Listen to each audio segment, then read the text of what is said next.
मित्रों, भगवान श्री कृष्ण का रूप अनोखा है और उनके शुभ प्रतीक चिन्ह भी। मित्रों, आपको बता दे, श्री कृष्ण के ऐसे 10 शुभ प्रतीक है जिनको घर में रखने से कभी भी धन धान्य की कमी नहीं होती और वास्तु दोष भी दूर होता है। हमारे शास्त्रों में उल्लेख कुछ ऐसे ही वस्तु के बारे में जिक्र किया गया है जो श्री कृष्ण से जुड़ा हुआ है। यदि व्यक्ति उन्हें अपने घर में रखता है और उनका पूजन करता है तो वास्तव में उसके ऊपर श्री कृष्ण की असीम कृपा बनी रहती है। तो मित्रों, आइए जानते हैं कि श्री कृष्ण के शुभ चिन्ह कौन से है जिसे घर में रखने से कभी भी वास्तु दोष नहीं लगता और उनके सानिध्य भी प्राप्त होता है। सबसे पहले वस्तु है मित्रों बांसुरी। बांसुरी भगवान श्री कृष्ण को अति प्रिय है। इसे वंशी, वांशिका और मुरली भी कहते हैं। बांसुरी से निकलने वाला स्वर मन मस्तिष्क को शांति प्रदान करता है। जिस घर में बांसुरी रखी होती है वहाँ के लोगों में परस्परता तो बनी ही रहती है, साथ में सुख समृद्धि में कभी कमी नहीं होती। दूसरी वस्तु है मित्रों मोर पंख। मोर पंख भगवान कार्तिकेय का प्रतीक है। हिंदू धर्म में मोर को धन की देवी लक्ष्मी और विद्या की देवी सरस्वती के साथ जोड़कर देखा जाता है।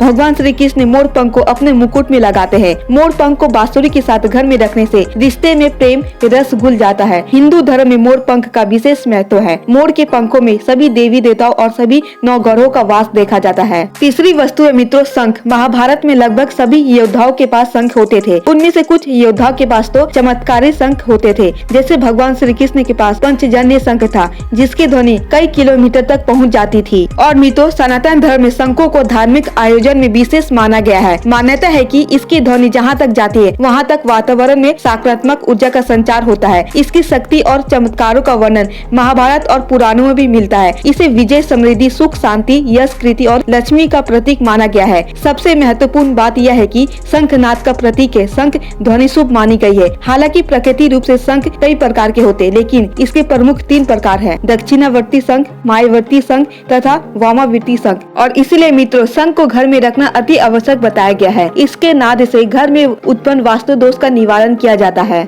चौथा वस्तु है मित्रों वैजयंती माला। वैजयंती के फूल और माला अति शुभ और पवित्र है। भगवान विष्णु और लक्ष्मी को यह अति प्रिय है। श्री कृष्ण को यह माला अत्यंत प्रिय है। भगवान श्री कृष्ण हमेशा अपने गले में इसे धारण करते हैं, इसलिए वैजयंती माला को अपने घर में अवश्य रखना चाहिए। पांचवी वस्तु है मित्रों गाय। भगवान श्री कृष्ण का एक गोपालक थे। गाय उनका सबसे प्रिय पशु है। उन्हीं के कारण गोपधाम व्रत, गो वस्त्र, द्वादशी व्रत, गोपाष्टमी आदि व्रत एवं त्योहार मनाए जाते हैं। भगवान श्री कृष्ण ने गाय के महत्व को बढ़ाने के लिए गाय पूजा और गौशालों के निर्माण की नई रीसें वे नींव रखी थी। भगवान श्री कृष्ण ने गाय चराने का कार्य भी किया था। गोपाष्टमी से प्रारंभ किया गया। हिंदू धर्म के अनुसार गाय में 33 करोड़ देवी देवताओं का निवास होता है, इसलिए गाय की फोटो अपने घर में रखना चाहिए और अपने आसपास स्थित गौशालाओं में गाय की सेवा अवश्य करनी चाहिए। छठी वस्तु है मित्रों चंदन। चंदन मुख्यतः कई प्रकार के होते हैं: हरी चंदन, गोपी चंदन, सफेद चंदन, लाल चंदन, गोमती और गोकुल चंदन। चंदन का तिलक लगाने से पापों का नाश होता है, व्यक्ति संकटों से बचता है, उस पर लक्ष्मी की कृपा हमेशा बनी रहती है।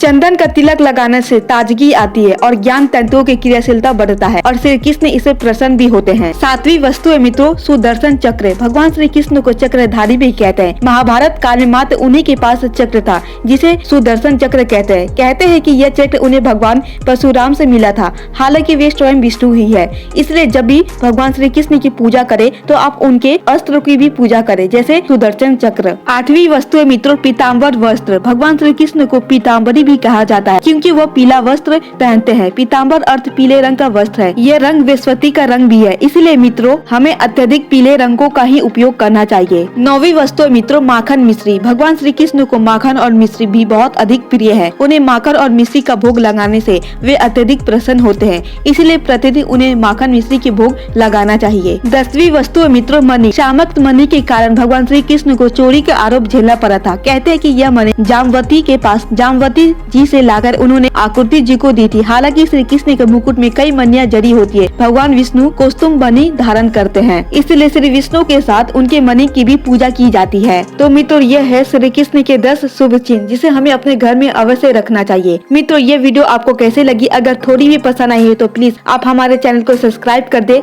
और वीडियो को एक लाइक भी कर दे।